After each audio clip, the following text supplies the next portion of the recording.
नाज़रीन और सामईन, कैसे हैं आप लोग। उम्मीद करते हैं कि सब लोग खैरियत से होंगे।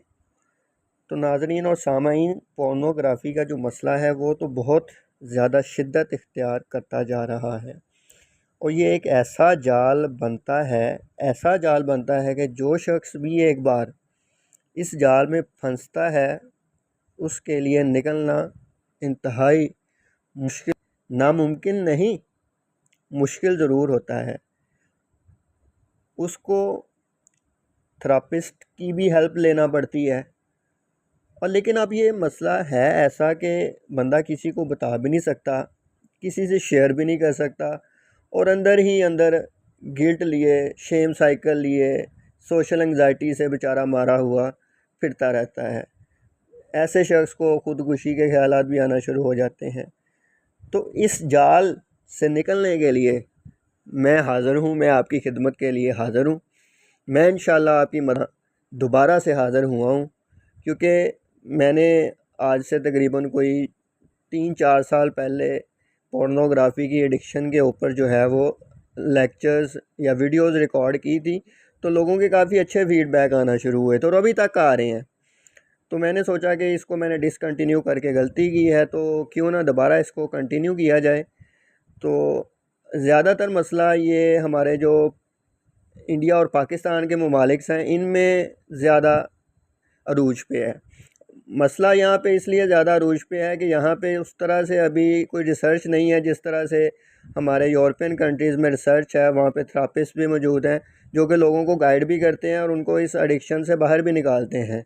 लेकिन हमारे यहाँ पे मसला ये है कि हमारे यहाँ पे मसला तो है लेकिन यहाँ पे हमें गाइड करने वाला कोई नहीं है और ना ही हमारे पास इस तरह का कोई मवाद है उर्दू या हिंदी ज़ुबान में कि जिसको पढ़ के सुन के हम अपनी खुद से जो है वो इस मसले के ऊपर काबू पा सकें। तो आज से मैं आपके साथ ये रिटन फॉर्म में कंटेंट लेके आया करूँगा और इसको आपके सामने पढ़ के बताया करूँगा कि जो रिसर्च यूरोपियन कंट्रीज़ में हुई है वो क्या कहती है पोर्नोग्राफ़ी के बारे में, ये किस तरह हमारी ज़िंदगियों को मुतासर कर रही है, कर सकती है या कर रही है या करेगी आने वाली नस्ल को, हमारी को या हमें ही। तो चलते हैं अपने टॉपिक 1 और पार्ट 1 की तरफ। तो हमारा सबसे जो पहला टॉपिक है वो है जी, पोर्नोग्राफ़ी की एडिक्शन कैसे पैदा होती है, कि ये नशा सबसे पहले कैसे पैदा होता है। पहले तो एक आदत बनती है, बिहेवियर होता है बंदे का, उसके बाद ये आहिस्ता आहिस्ता फिर एडिक्शन में कन्वर्ट होता है। तो वो किस तरह से कन्वर्ट होता है, वो जो रिसर्चर है वो अपनी बुक में क्या लिखता है, क्या बताता है, तो आइए चलते हैं, इसको रीड करते हैं। वो रिसर्चर कहता है जी, मैं एक मुआलिज थेरापिस्ट हूँ, सेक्सोलॉजिस्ट होगा ज़रूरी है और अपने मरीज़ों से कई कहानियाँ सुन चुका हूँ। बाद औक़ात दिल करता है कि सर पकड़ कर बैठ जाऊँ क्योंकि यकीन नहीं आता कि कुछ लोग अपनी ज़िंदगी में किस कदर कठिन हालात से गुज़रते हैं। हाँ, यहाँ पे वही शख्स इस मसले को समझ सकते हैं या उस अज़ियत को समझ सकते हैं जो कि इस पोर्नोग्राफ़ी की एडिक्शन से गुज़र रहे हैं। आम बंदे को अगर आप बताओगे तो वो कहेगा नहीं यार ये तो कोई मसला ही नहीं है, आप देखते हो तो ना देखो, लेकिन उसको नहीं पता कि वो किस तरह से ज़ंजीरों में जकड़ा हुआ है, वो इसको नहीं छोड़ पा रहा। ऐसी ही एक कहानी एरिक की है। एरिक, उसने एक करैक्टर लिया है जिसको वो बयान करता है उसकी कहानी को, जो एक सच्ची कहानी है। एरिक एक छोटे, अब यहाँ पे वो बताता है कि ये नशा किस तरह पैदा होता है, हमारे घरेलू हालात या हमारे सोशल सर्कल की वजह से पैदा किस तरह होता है। कहता है कि एरिक एक छोटे से दही कस्बे में अपनी माँ और सौतेले बाप के साथ बड़ा हुआ।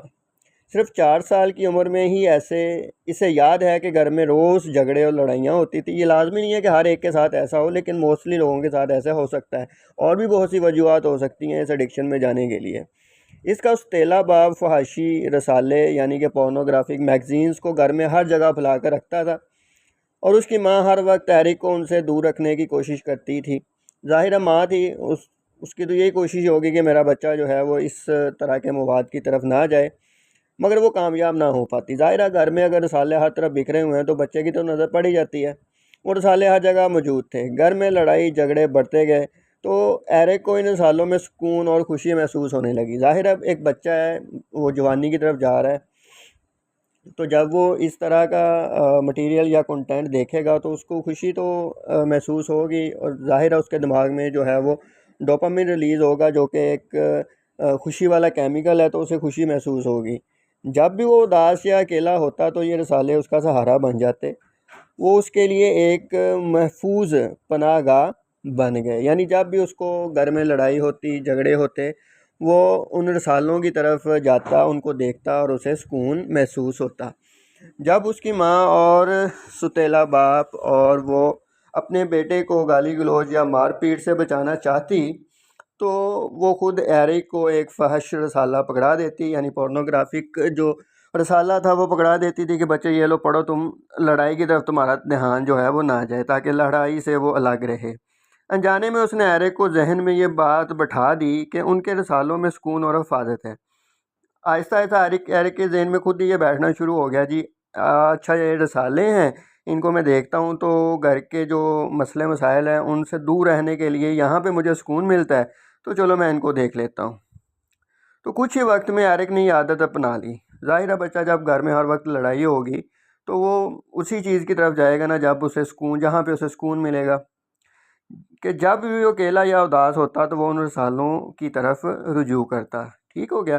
तो कुछ ही सालों में नौउम्री के दौरान एरिक ने हर बार तन्हाई या गम के वक्त पॉर्न और खुद लज़्ज़ती मास्टरबेशन, जो कि एक एडिक्शन का साइकिल है, पॉर्न फिर मास्टरबेशन, पॉर्न फिर मास्टरबेशन, को सहारा बनाना शुरू कर दिया। जवानी तक पहुँचते पहुँचते पॉर्न काफ़ी नहीं रहा। मतलब कि जब वो जवान हुआ तो पॉर्न से भी उसको तसल्ली नहीं होना शुरू होगी। तो उसने एक रात के ताल्लुकात और गैर सेहतमंद रिश्तों, यानी कि जो कोठे होते हैं यो कि जहाँ पे वो फ़ाहिशा औरतें होती हैं, वहाँ पे उसने जाना शुरू कर दिया। ठीक है, ये कहानी दरअसल उन अनासर को ज़ाहिर करती है जो अक्सर लोगों को पोर्नोग्राफ़ी की एडिक्शन में मुब्तला करती है। कौन कौन से अनासर हैं वो जी? कम उम्री में आगाज़ करना, ये एक बहुत बड़ा जो है वो इशू हो सकता है पोर्नोग्राफी एडिक्शन की तरफ जाने का। सख्त या लापरवाह वालदैन, या तो बहुत ही सख्त वालदैन होंगे या वो लापरवाह होंगे, उनको बच्चों का कोई ख्याल नहीं होगा। तन्हाई और अकेलापन, गैर सेहतमंद रिश्तों के नमूने देखना। ठीक हो गया। मनफी ख़ानदानी या समाजी निज़ाम, और बचपन में जिनसी एहतिसाल का सामना, यानी कि उन बच्चों को उनके साथ जो है वो बचपन के अंदर ही रेप वगैरह या उनको सेक्सुअल तौर पे यूज़ किया जाता है। तो ये हमारा छोटा सा पार्ट था। तो आपने लोगों ने कमेंट में बताना है कि आपको कैसा लगा। तो नेक्स्ट फिर हम इसी तरह के इसको कंटिन्यू करेंगे।